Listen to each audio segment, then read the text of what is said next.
Las variables ángulo-acción finalmente se vuelven verdaderamente importantes cuando vemos la utilidad que tienen para resolver problemas que no son estrictamente conservativos. Hay problemas en donde uno puede considerar, por ejemplo, que en la energía de un sistema que uno conoce como sistema conservativo, algún parámetro empieza, por alguna razón, a ser una función del tiempo. Y entonces, bueno, si alguno, digamos para el caso más sencillo, el oscilador armónico, si la frecuencia propia del oscilador, la raíz de K sobre M, por algún motivo empieza a ser una función del tiempo. Entonces ya tengo un problema donde el hamiltoniano depende explícitamente del tiempo, y el problema sí deja de ser conservativo.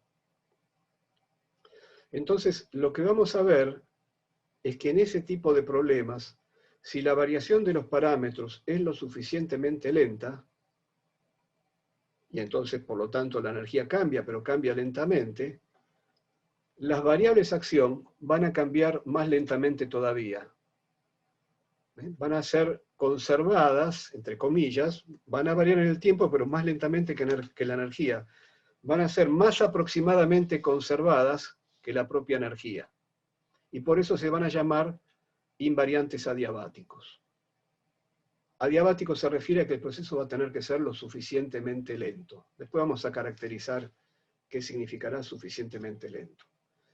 Entonces, vamos a mostrar, para comenzar, la invariancia adiabática de la variable acción en un problema de un solo grado de libertad, un problema muy sencillo, donde hay una partícula libre rebotando elásticamente entre dos paredes rígidas. Entonces, en ese problema, eso es un problema periódico, siempre tenemos que partir de un problema periódico, porque si vamos a usar las variables ángulo-acción, tenemos que tener los ciclos de los pares P mu, Q mu, tienen que aparecer esos ciclos, para poder definir las propias variables acción como las áreas de esos ciclos. Entonces, bueno, tomemos un problema de un solo grado de libertad, así que la evolución en sí misma tiene que ser periódica, y vamos a ver en este problema de una partícula libre rebotando entre dos paredes rígidas, cómo se calcula la variable acción, y cuando dejamos de que una de las dos paredes se mueva lentamente y entonces el problema deje de ser conservativo, ¿qué le va a pasar a la variable acción? ¿Cómo va a evolucionar? ¿En qué medida se va a mantener constante en buena aproximación? El problema entonces es tenemos una partícula moviéndose con velocidad v, chocando elásticamente, de manera que conserva su energía cinética, va y viene siempre a la misma velocidad, entre dos paredes separadas por una distancia x. Este es el problema original y es conservativo, y es un problema periódico. En el espacio de las fases podemos dibujar el ciclo correspondiente. Y entonces el ciclo es muy sencillo. Entre dos choques sucesivos, la partícula se mueve con velocidad constante. Su cantidad de movimiento, su momento canónicamente conjugado, es la masa por la velocidad, y es constante para Q variando entre 0 y x. Al llegar a x, choca contra la pared, se da vuelta entonces el sentido de la velocidad, P se vuelve negativo, y entonces la partícula regresa por acá hasta que choca en x igual 0 con la pared de la izquierda y vuelve por acá. Entonces este es el ciclo. El área de este ciclo, que es el valor de la variable acción, da entonces, base por altura, 2 veces m por b por x. Este es el valor de la variable acción. El período del sistema es, bueno, el tiempo que le lleva a la partícula recorrer la distancia 2x a la velocidad v, es 2x sobre v. Entonces vamos a dejar que una de las paredes, digamos la pared de la derecha, se mueva ahora a velocidad constante, vamos a llamar v grande a la velocidad de la pared, v chica es la velocidad de la partícula. Y entonces, bueno, al moverse la pared, la acción va a resultar afectada naturalmente cuando la pared de la derecha no va a estar en un x constante, esto va a estar en movimiento.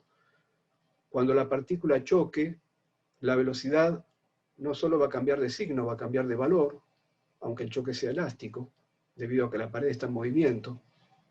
Y entonces queremos analizar este cambio de la variable J y contrastarlo contra el cambio de la energía, a ver quién cambia menos, quién se conserva en mejor aproximación cuando la velocidad de la pared móvil es lo suficientemente lenta, cosa que enseguida vamos a caracterizar mejor.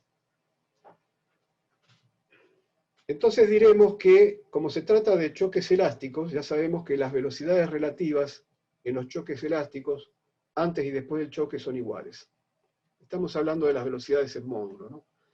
Entonces, la velocidad relativa en módulo respecto de la pared con la cual va a chocar la partícula, como ahora la pared se está moviendo hacia la derecha, con velocidad b grande, la velocidad relativa es b chica menos b grande. B grande, naturalmente, va a ser una velocidad chica comparada con la de la partícula.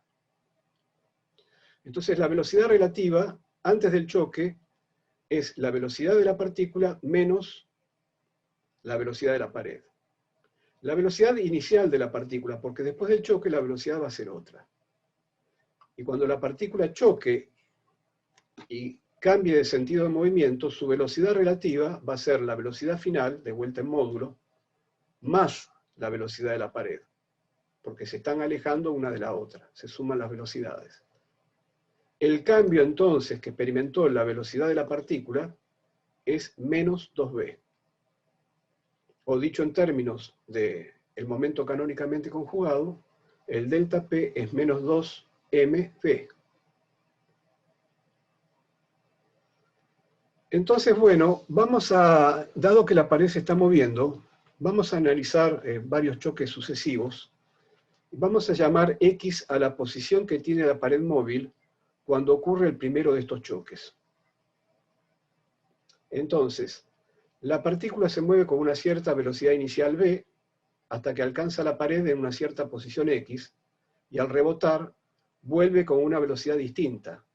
¿Cuánto cambió la velocidad? Cambió en esto. ¿Cuánto cambió la cantidad de movimientos? Cambió en menos 2mv. Entonces, en lugar de volver con menos mv, que es lo que ocurre cuando la pared está fija, vuelve con una cantidad de movimiento disminuida en esto, en 2mv. Esta diferencia es 2mv. Choca contra la pared de la izquierda, pero la pared de la izquierda está fija. Entonces, después de ese choque, retorna con la misma velocidad que ya traía, que no es ya mv, es una velocidad que, como dijimos, está disminuida.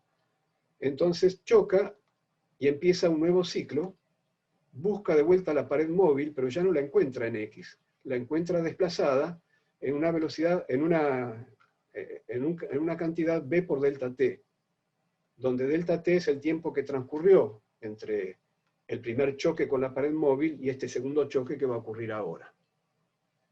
Entonces, choca contra la pared móvil y vuelve a perder velocidad. Acá hay otro escalón más de pérdida de velocidad. Y regresa a la pared fija. Entonces, miremos cómo ha cambiado el área del ciclo. Naturalmente, para que podamos decir que las condiciones de este problema sean las condiciones adiabáticas que vamos a requerir, el desplazamiento de la pared mientras ocurre todo esto, tiene que ser pequeño. Pequeño, ¿qué quiere decir? Que el desplazamiento de la pared tiene que ser mucho más chico que la propia posición de la pared en relación a la pared de la izquierda, claro. La propia distancia entre las paredes. El desplazamiento en un periodo t del sistema sería b por t. Es decir, t es el tiempo característico del sistema. Entonces, la partícula va y viene en un tiempo que es más o menos igual al periodo que tenía el sistema antes de que todo esto empezara a moverse. Es el tiempo característico del movimiento de la partícula de ida y de vuelta. Por supuesto, después cuando la pared se está desplazando, va a tardar un poquito más en encontrarla. Pero no importa, estamos estimando estas cantidades.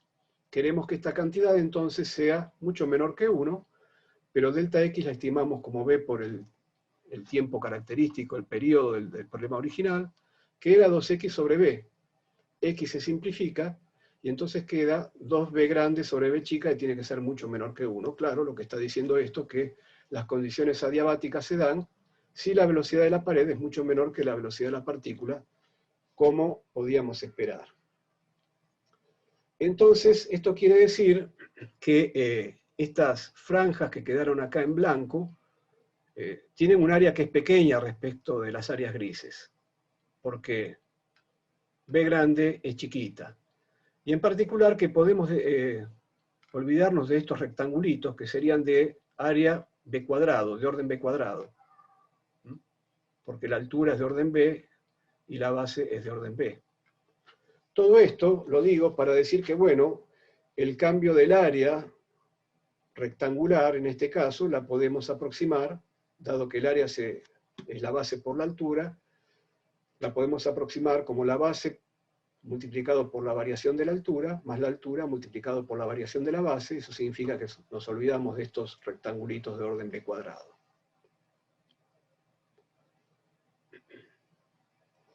¿Cuánto cambió la altura? Y bueno, la altura cambió porque entre estos dos rectángulos grises, la diferencia de la altura está acá y está acá. Y cada una de estas franjas tiene una altura de 2 mb, así que la diferencia de altura es 4 mb. La altura disminuyó en 4 mb. Y la base aumentó en B por delta T. Y B por delta T, bueno, acá decimos lo mismo que dijimos antes, que como la pared se está desplazando muy lentamente, podemos aproximar el delta T por el tiempo que tarda la partícula en ir y volver en la situación original, que era 2x sobre B. Reemplazando entonces esta expresión para el cambio de la altura, esta expresión para el cambio de la base, calculamos cómo cambió el área. Entonces, la base original era X, el cambio de la altura fue menos 4 mb, la altura original era 2 mb, bueno,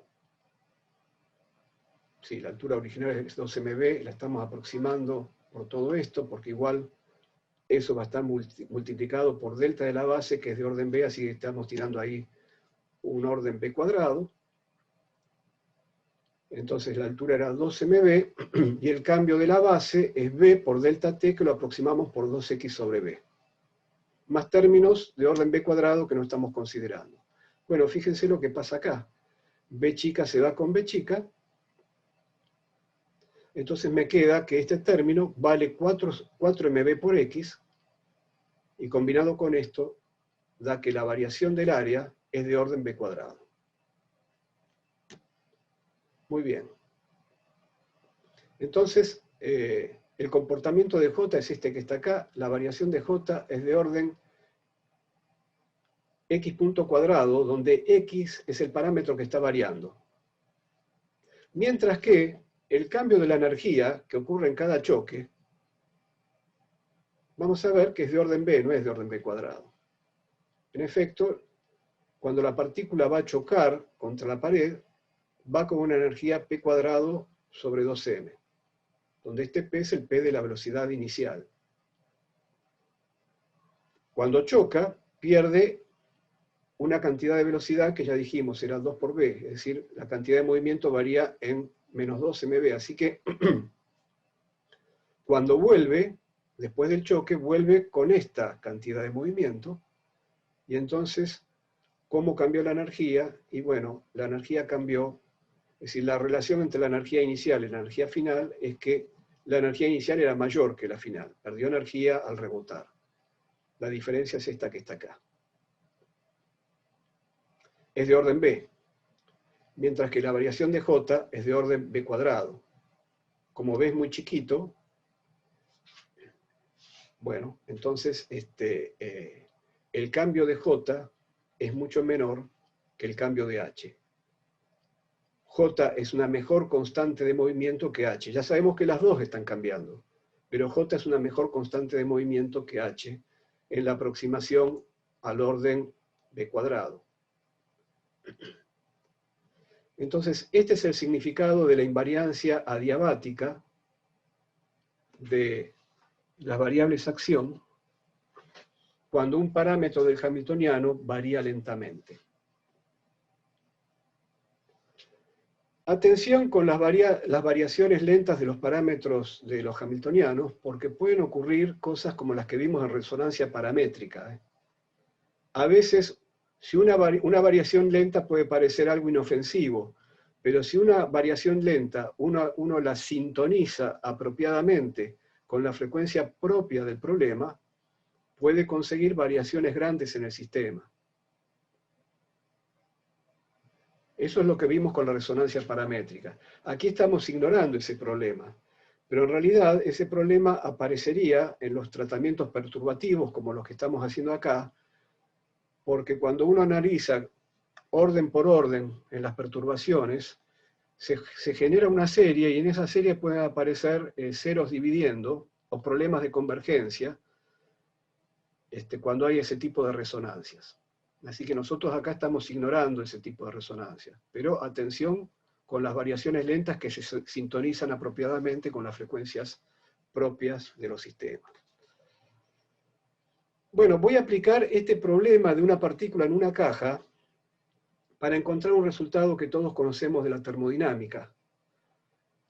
Cuando tratamos un gas ideal dentro de una caja, lo que estamos tratando es un conjunto de partículas libres. Un gas ideal es un conjunto de partículas que no interactúan entre sí, más que por choques.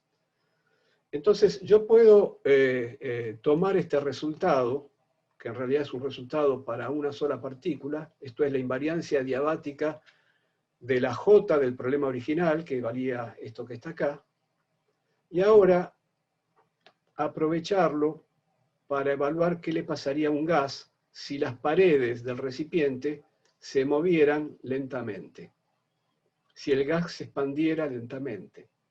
¿Qué le pasaría al gas en una expansión adiabática del gas? Entonces digo, bueno, J se mantiene aproximadamente constante, pero aquí tengo 3 dimensiones, no una única dimensión, entonces esto lo voy a decir para cada una de las dimensiones.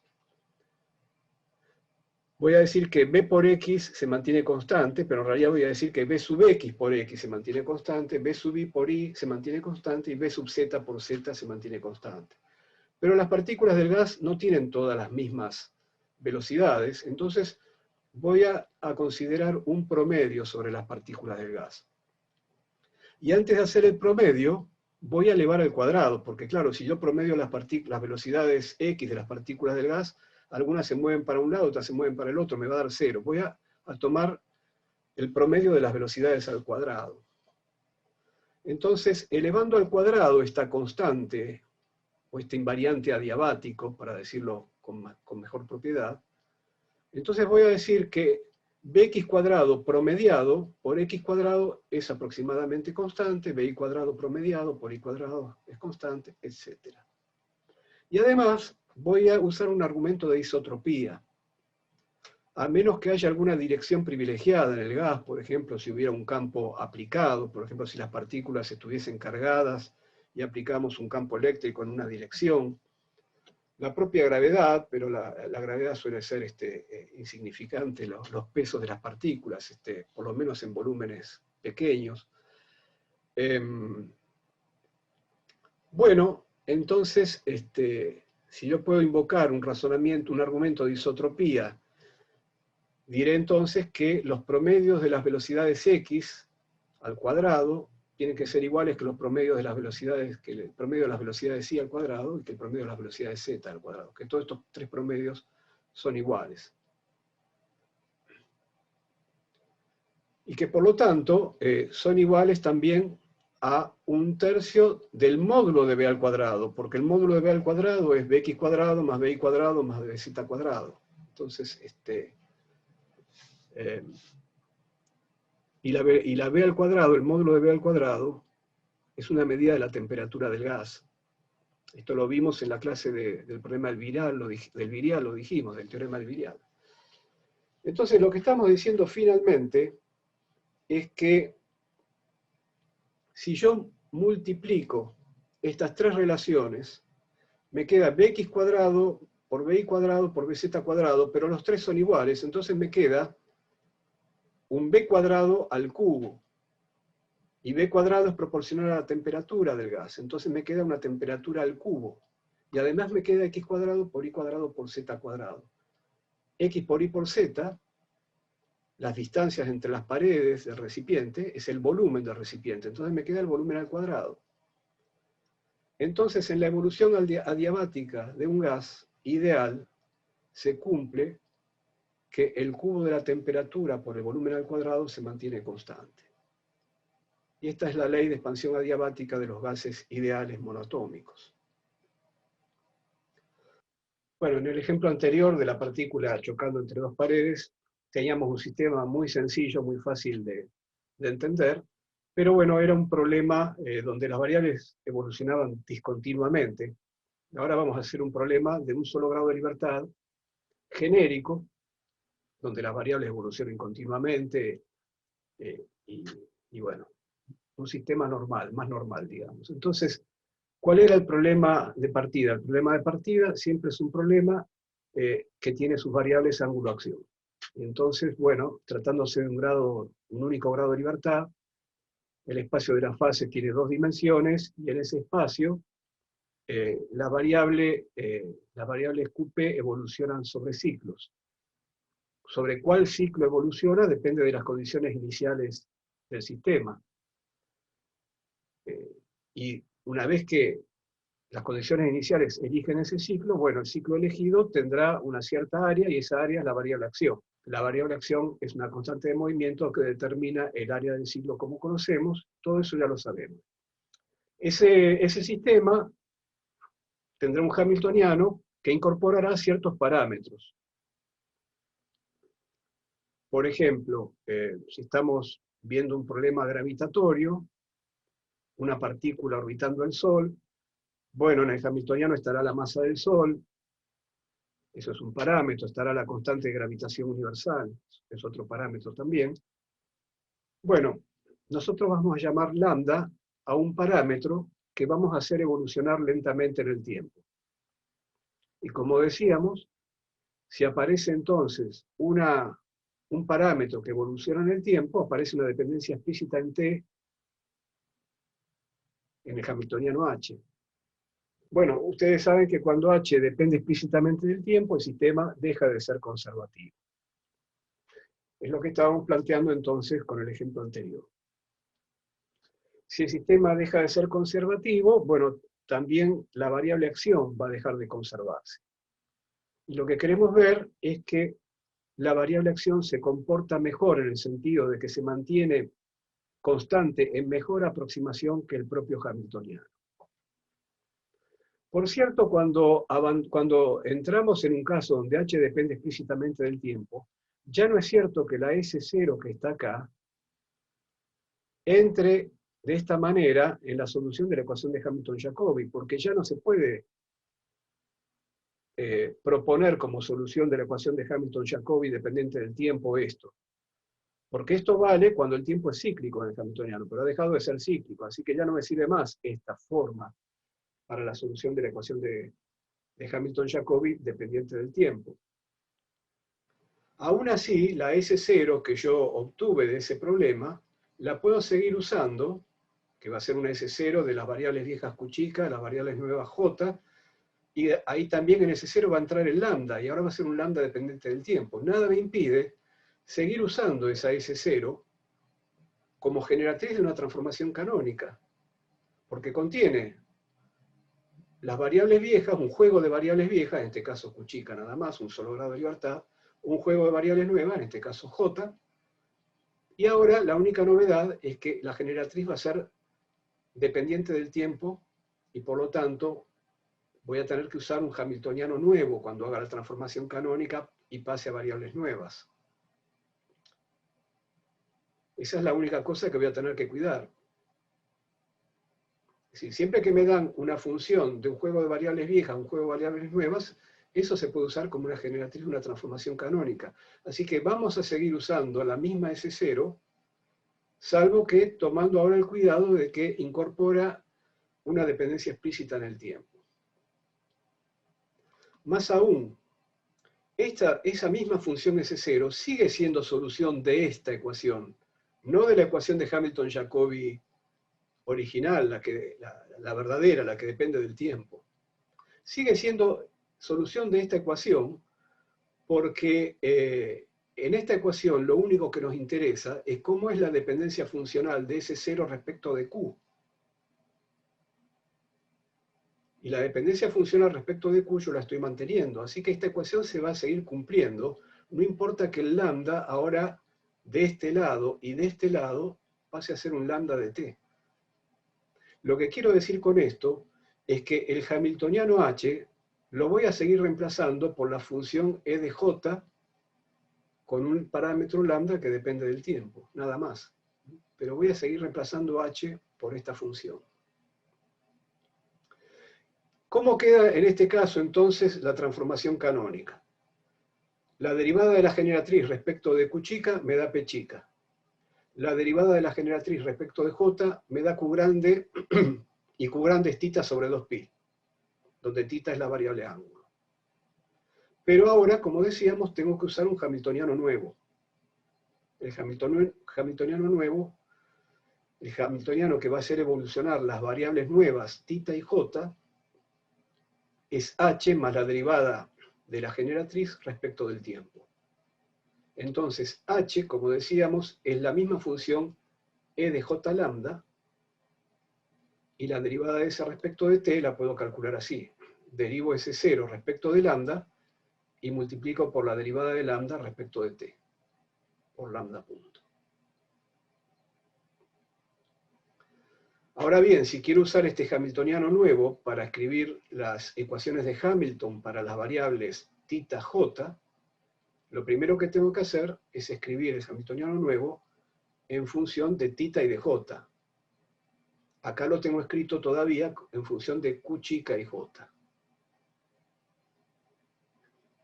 Entonces tengo que reemplazar q chica como función de tita y de j. Bueno, hay que tener un cuidado cuando se hace este reemplazo. Porque cuando yo despeje y encuentre cómo es la relación de q chica con tita y j, esa relación va a incorporar también lambda. El parámetro lambda va a aparecer seguramente en ese despeje. Entonces, tengo que tener cuidado que acá cuando hice la derivada respecto de lambda en el segundo término del hamiltoniano nuevo, la hice a q chica y j fijos. Es una derivada en la dependencia explícita en lambda, porque yo estaba buscando la dependencia explícita en t, que la encuentro en lambda. Entonces, yo primero tengo que hacer esta derivada y después reemplazar la función q de tita j lambda. Porque si la reemplazo antes, estaría derivando, me estaría encontrando con un lambda acá también y estaría cometiendo el error de derivarlo también, eventualmente. Y no debemos hacer eso. Entonces tiene que quedar claro que acá esta derivada lambda es la derivada en esta dependencia explícita de lambda, y no de la lambda que pueda aparecer dentro de q cuando escriba q en función de tita y j. Entonces, q grande punto, esto es tita punto sobre 2pi, es la derivada del hamiltoniano nuevo respecto de j. Esta derivada parcial es ahora una derivada parcial a tita fijo. Antes acá era una derivada parcial a q chica fijo. Y la derivada entonces de h barra respecto de j es, como h barra es la vieja función e de j, es la derivada de e de j, pero ahora hay un término nuevo, busco dónde está j, y entonces j está acá. Y bueno, derivo eso y... Perdón, acá sí tengo que reemplazar, acá sí tengo que derivar el j que está dentro de q, atención con eso. Porque acá justamente, para poder usar las ecuaciones de Hamilton, tengo que escribir esta q en función de tita y de j, y la tengo que derivar a lo que me quedó respecto de tita y respecto de j, a todo lo que quedó. Entonces, El juego es así. Yo tomo la derivada de S0 respecto de lambda, antes de reemplazar Q, de manera que derivo lambda solamente acá. Al resultado que me da, lo evalúo en la función Q de tita J, y a lo que me queda, lo derivo respecto de J.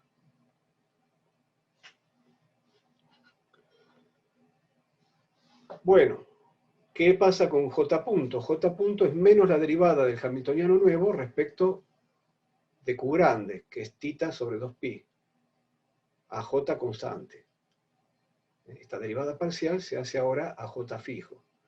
Entonces, este 2pi que está acá dividiendo va a pasar arriba, tengo entonces un menos 2pi, por la derivada respecto de tita de el hamiltoniano nuevo. Ahora, tita no está acá. En el primer término, perdón, acá. En el primer término del hamiltoniano nuevo no hay ninguna tita. El único tita va a aparecer en la dependencia en Q. Entonces, aparece la derivada tita de este segundo término. Bueno, muy bien. Entonces, estas son las ecuaciones dinámicas para las variables nuevas tita y j. Como ven, j, que era una constante de movimiento en el problema original, ahora ya no lo es más. Su derivada es distinta de cero, pero es del orden lambda punto. En principio lo que vemos acá es que es de orden lambda punto. Bueno, perfecto. Si el parámetro varía lentamente, j va a variar lentamente también. Pero recuerden que en el problema anterior habíamos terminado viendo que la variación de j era de orden b cuadrado, ¿no? Así que vamos a ver ahora cómo llegamos a esa cuestión. Bueno, si los j no son ya constantes de movimiento, esta derivada que está acá tampoco va a dar una constante de movimiento, por dos motivos, porque las j ya no son, esto va a ser una función de j, ¿no? Cuando derive e de j lambda, esto va a ser una función de j, y de lambda. Entonces, no va a ser ya una constante de movimiento porque j dejó de serlo y porque lambda depende del tiempo. Y encima ahora tengo también acá este otro término. Bueno. Por lo tanto, ya tampoco es cierto que tita evolucione uniformemente, como ocurría con la variable ángulo en los problemas conservativos. Entonces, suponiendo que lambda varíe muy poco en un ciclo, vamos a hacer lo siguiente. Vamos a aproximar, donde encontremos lambda, vamos a reemplazar por el valor inicial que tiene lambda en el ciclo. Vamos a poner un lambda 0, le vamos a quitar la dependencia temporal, asumiendo que en un ciclo varía muy poco. Y donde dice lambda punto, vamos a reemplazar por el valor inicial que tiene lambda punto, por lambda punto 0. Es decir, no es que estamos anulando la variación de lambda. La variación de lambda se expresa en que acá hay un lambda punto. Pero vamos a poner expresiones aproximadas tanto para lambda punto como para lambda. Eso es todo.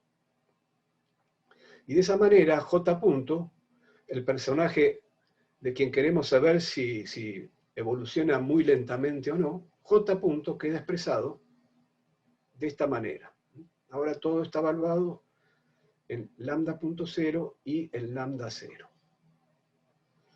Entonces, lo que vamos a hacer es que esta función J punto, la velocidad de J, que está evolucionando lentamente, pero que va a ser una cierta función del tiempo, continua, lo que vamos a hacer es promediarla,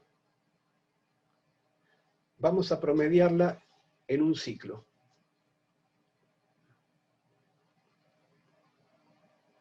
Lo que vamos a hacer también es en ese ciclo aproximar J por una constante.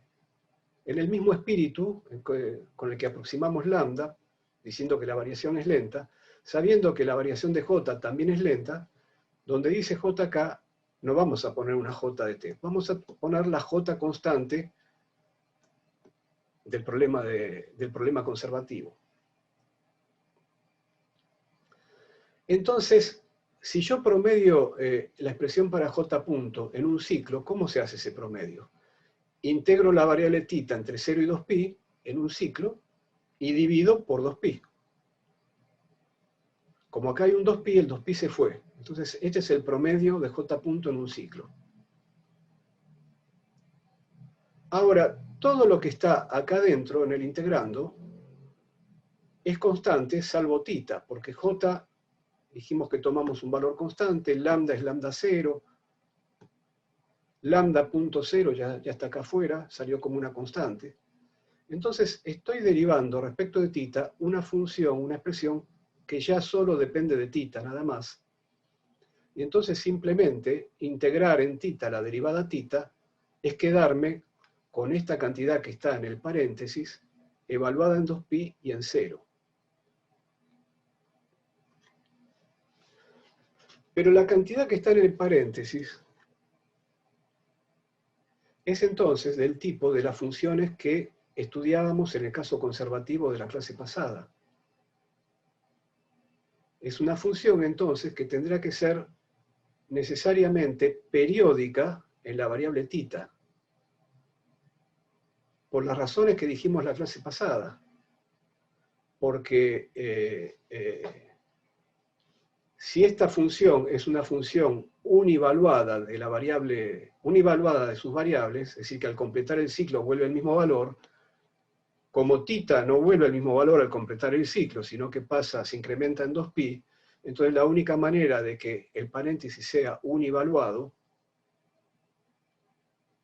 bueno, es que entonces se exprese como una función periódica de la propia coordenada tita. Ahora bien, ese paréntesis, ¿es realmente univaluado? Bueno, yo les dije la clase pasada que presten atención a una nota al pie de página, donde decíamos que la función S0J, S0 de QJ, no era univaluada, era multivaluada. Habíamos visto en esa nota al pie que en cada ciclo a S0 de QJ se le sumaba una J. Por cierto, esas J que se le sumaba era la expresión de que tita mismo no era univaluada, porque recuerden la transformación canónica, la tita se obtiene derivando ese 0 respecto de j, y al cabo de cada ciclo, a tita se le agrega un 2pi. Así que, bueno, a ese 0 se le agrega un j, y por eso entonces a tita del otro lado, en la transformación canónica, se le agrega un 2pi. Así que la S0 verdaderamente no es univaluada, es multivaluada. Pero lo que entra acá en el paréntesis es la derivada de S0 respecto de lambda. Así que ese j que se le agregue en la derivada respecto de lambda no juega ningún papel, se va al derivar respecto de lambda. Y lo que queda es una función univaluada. Entonces, como queda una función univaluada, necesariamente tiene que ser una función periódica en la variable tita, por las razones que venimos diciendo siempre. Y si es una función periódica en la variable tita, evaluada en 2pi o evaluada en 0, tiene que valer lo mismo.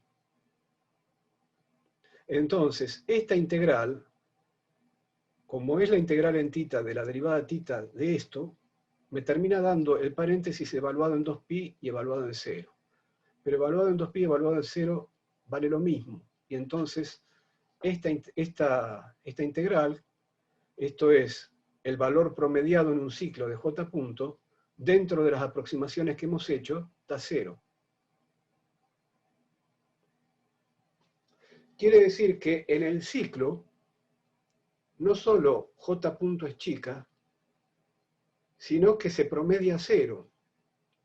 Entonces j, a medida que está avanzando el ciclo, realiza pequeñas variaciones, no se mantiene constante, varía poco porque j punto es chica, pero finalmente esas variaciones, al terminar el ciclo, se promedian, tienden a compensarse, porque el valor medio de j punto es 0 en el ciclo.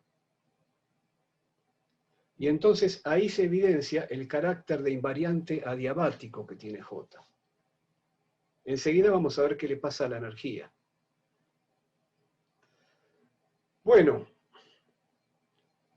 todo esto está muy bien, pero cuando uno hace aproximaciones tiene que tener una manera de evaluar qué tipo de términos tiró. ¿A qué orden de aproximación entonces podemos decir que el promedio de J punto vale 0? Entonces, bueno, como las aproximaciones consistieron en aproximar lambda por lambda 0 y lambda punto por lambda punto 0, bueno, hagamos entonces, ¿qué pasaría si en este integrando, que es la cuestión central acá que me permitió decir que esto era un invariante adiabático, que J era un invariante adiabático, ¿qué pasaría si en este integrando no hago esa aproximación bruta, sino que hago una aproximación un poco más fina y desarrollo lambda en serie de Taylor,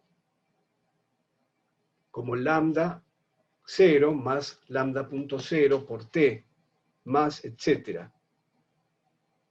Bueno, si yo desarrollo en serie de Taylor el lambda de esa manera, al incorporar términos en lambda punto 0, como esto ya está multiplicado por lambda punto 0, estaría agregando términos de orden cuadrático en lambda punto 0. Eso es parte de la aproximación que hice. Tiré esos términos entonces. Tiré términos que van como lambda punto 0 al cuadrado. Pero por otra parte, al haber aproximado la propia lambda punto por lambda punto 0, también cometí un error. El lambda punto también lo tendría que desarrollar en serie de Taylor. Y escribirlo como lambda punto 0 más lambda 2.0 por t, etc. Donde t es una variable temporal que correrá entre 0 y el periodo del ciclo. Bueno, entonces lo que tendría que hacer es evaluar estas cantidades teniendo en cuenta todo esto. Entonces tendría que hacer un desarrollo en serie de Taylor de lo que está en el integrando. Entonces evalúo el integrando en lambda 0. El término siguiente sería la derivada del integrando respecto de lambda, pero el integrando ya está derivado respecto de lambda, así que habría una derivada segunda respecto de lambda, evaluada en lambda 0, por lambda menos lambda 0, pero este lambda menos lambda 0 lo puedo aproximar por lambda punto 0 por t, pero como dijimos, el integrando todavía está multiplicado por lambda punto 0, y aquí me va a aparecer el término cuadrático en lambda punto 0, al multiplicar todo esto por lambda punto 0. Y bueno, como dijimos, esta va a ser una de las cosas que estamos tirando. Pero la otra cosa que estamos tirando es la propia aproximación de lambda punto. Entonces estamos tirando también un término en lambda 2.0, porque aproximamos lambda punto por lambda punto 0. Bueno, después de este trabalenguas, lo que queda es que el promedio de J punto es 0 a menos de términos que van como lambda punto 0 al cuadrado y lambda 0, 2 puntos, lambda 2.0. Bueno, entonces este es el orden de aproximación bajo el cual estamos diciendo que J se comporta como un invariante adiabático.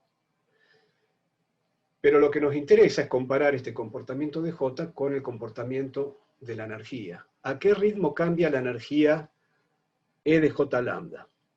Y bueno, la energía E de J lambda está cambiando por dos razones, porque J está cambiando y porque lambda está cambiando.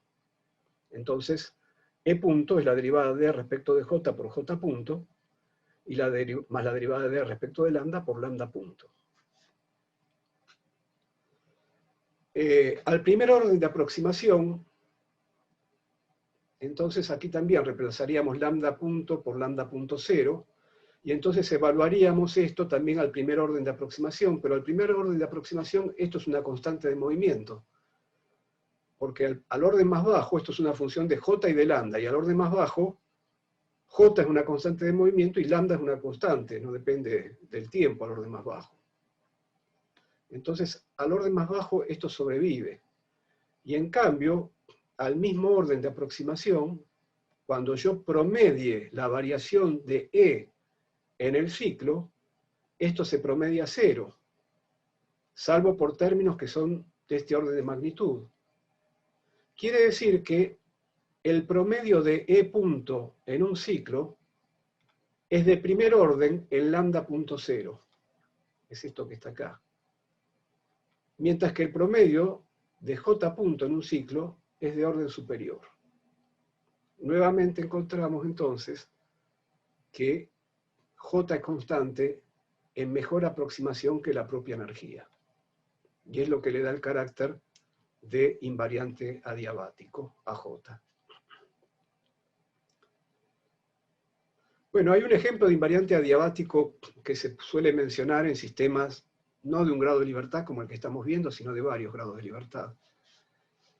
Que es, en el caso del problema de Kepler, la excentricidad de la órbita kepleriana. La excentricidad se puede calcular, nosotros hemos visto cómo calcularla, hemos visto que esta es la relación entre la excentricidad, la energía de la órbita y el momento angular de la órbita, pero la energía de la órbita ahora sabemos cómo se relaciona con las variables acción, y además sabemos cuál es la relación entre J phi y P sub phi, que es conservado el momento angular, es esta que está acá. Y bueno, en fin, con todo ese conocimiento escribimos entonces ahora la excentricidad en función de las variables acción, y queda de esta manera, es decir, queda una función limpia de las variables acción, no hay ningún parámetro acá. Y como las variables acción son invariantes adiabáticos, la excentricidad de la órbita es un invariante adiabático, es decir, frente a alguna variación de los parámetros del problema, la excentricidad de la órbita no va a ser afectada al orden de aproximación que estamos considerando. En cambio, al primer orden sí va a ser afectado la forma de la órbita, porque en la forma de la órbita intervienen los parámetros del problema, la constante de gravitación, la masa de la estrella. Entonces, si alguno de esos parámetros, en particular G y M, la constante de gravitación universal y la masa de la estrella intervienen juntos, ¿no? Como G por M. Así que si ese parámetro es afectado, bueno, eso va a tener una consecuencia sobre la forma de la órbita, sobre las dimensiones. Bueno, muy bien. No obstante, acá cuando uno pasa a hablar de un problema de varios grados de libertad, como sería este, hay que tener cuidado también, acá estoy mencionando algo, porque cuando se trata de un problema completamente degenerado, como es el problema de Kepler, los tratamientos perturbativos, ojo, porque también tienen problemas. Entonces, el análisis de la invariancia adiabática en problemas completamente degenerados pasa por otro lado. No por un desarrollo perturbativo como el que estamos haciendo acá. Bueno, finalmente vamos a ejemplificar lo que acabamos de decir, nuevamente, como siempre, con el oscilador armónico. Para terminar de entender entonces lo que acabamos de presentar como un formalismo general, tomemos el oscilador armónico y veamos cómo funciona lo que dijimos en ese caso. Entonces tenemos el hamiltoniano del oscilador armónico con un parámetro que varía en el tiempo, y elegimos la frecuencia como ese parámetro. Mantenemos la misma generatriz que conocíamos ya del tratamiento de variables de ángulo acción. Es esta que está acá. Nada más que ahora el parámetro omega adquiere una dependencia temporal. Para llegar a esto, recuerden que la S0 la teníamos en función de E, pero ahora hemos reemplazado E en función de la variable acción, y por eso apareció acá la variable acción. Entonces, esta generatriz la usamos para obtener la variable ángulo. ¿Cómo lo hacemos? Derivamos la generatriz respecto de J a Q fijo. Y da esto. O en otras palabras, es esto, que es el ejemplo de toda la vida. Es lo que hemos mostrado cuando dijimos, bueno, las variables Q chica, que son univaluadas, tienen que ser funciones periódicas de las variables ángulos, que son multivaluadas. En este caso, la función periódica es simplemente el seno de tita.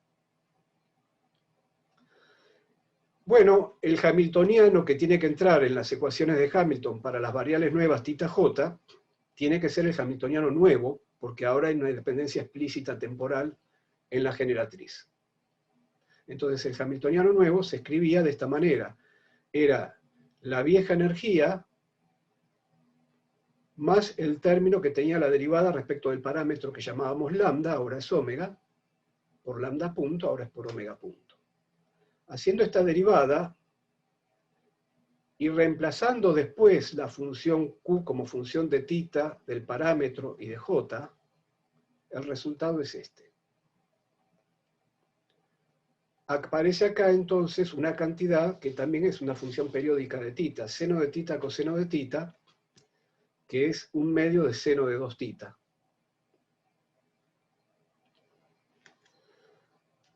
Calculo las ecuaciones de Hamilton para las variables nuevas. Entonces tengo que usar el hamiltoniano nuevo, derivo respecto de J, vengo acá, tengo la derivada de E respecto de J, y la E respecto de J, bueno, es lo mismo de siempre, es omega sobre 2pi. Pero tengo que derivar también el siguiente término respecto de J. Ah, pero en este caso J no aparece. Entonces queda simplemente, para el oscilador armónico, que naturalmente es un caso muy particular, que ese segundo término no contribuye a tita punto. Esto no quiere decir que en este caso particular tita evolucione uniformemente, porque esta velocidad ya no es constante, como eran las frecuencias nu sub mu en el problema conservativo. Esta velocidad ahora es una omega de t, es una función del tiempo. Por el lado de j punto, entonces tengo que hacer la derivada de h respecto de tita, acá, cambiada de signo. Entonces vengo al h, donde tengo tita, en el primer término no lo tengo, acá tengo el 1/2 de seno de 2 tita, así que me aparece un coseno de 2 tita, hasta acá. J punto queda escrito de esta manera. Bueno, si la variación de la frecuencia es lenta, omega punto es chico, entonces J punto será chico, etcétera, etcétera. Voy a promediar entonces la variación de la variación de J en un ciclo, es decir, voy a promediar J punto en un ciclo. Bueno, entonces tomo acá el promedio de esta cantidad en un ciclo. Pero lo que habíamos dicho era que íbamos a aproximar omega punto por su valor inicial, considerando que variaba muy poco en un ciclo, porque la variación era lenta. Entonces salía afuera de la integral, y quedaba la integral, como dijimos, de una función que era periódica, y que siendo periódica, entonces evaluada en 2pi, es decir, hecha la integral, evaluada en 2pi y en 0, te iba a quedar lo mismo, porque si el integrando era periódico, la integral también iba a ser periódica. En este caso, da esto, que efectivamente el seno de 2pi, evaluado en 2pi, es el seno de 4pi, que es 0, y evaluado en 0 es el seno de 0, que es 0. Así que el promedio de j punto, bajo la aproximación de que puedo sacar esto fuera de la integral, me da 0. Bueno, se suele decir que estas cantidades, como J, que tienen esta particularidad, no exhiben perturbaciones seculares. Es decir, no exhiben perturbaciones que se acumulen en el tiempo. Si J está haciendo pequeños cambios, esos cambios se van compensando. Eso es lo que dice este resultado, de que al promediar los cambios, el promedio me da 0. Por otro lado, el cambio de la energía, ¿cuál es? En el oscilador armónico la energía es omega j sobre 2pi. Entonces, ¿cuánto vale el cambio de la energía? Y vale 1 sobre 2pi, omega punto por j más omega por j punto. Si lo promedio, el promedio de j punto en la aproximación que estamos considerando es 0, y entonces me queda, y omega punto en la aproximación que estamos considerando es omega punto 0. Entonces me queda solamente el primer término que me da el promedio de j. Y esto es un infinitésimo de orden omega punto 0. Pero en la aproximación, en esa primera aproximación, omega punto 0, esto me dio idénticamente 0. Es decir, no es que me quedó un término de orden omega punto 0. Los términos que me van a quedar son los que tiré al haber sacado omega de t, omega punto de t como constante fuera de la integral. Porque la integral dio exactamente 0. Es decir, no hay presencia de omega punto 0 en el resultado para este promedio. Por el contrario, el promedio, como decíamos en el ejemplo anterior, el promedio de J punto va a ser de orden omega punto 0 cuadrado, y también habrá la posibilidad de que haya términos que hayamos tirado del tipo de omega 2.0. Bueno, finalmente entonces, habiendo demostrado la invariancia diabática de J, esto es que al orden considerado este promedio de J punto da 0, pero el promedio de E punto al orden, digamos, es de orden omega punto 0, pero a ese orden J punto promediado es estrictamente 0. Bueno, puedo pasar de vuelta a las ecuaciones de Hamilton y tratar de integrar, obtener la evolución de la coordenada vieja, Q de t. Para eso tengo que integrar tita de t acá, tengo que integrar tita de t, y tengo que reemplazar esa expresión que obtendré para tita de t acá, y así voy a obtener Q de t, donde el propio omega t es una función del tiempo. Entonces, tita de t es muy sencillo. Acá dice diferencial de tita a diferencial t. Paso el diferencial t multiplicando, integro, me queda que tita es la integral de omega de t diferencial t, más un tita inicial eventualmente.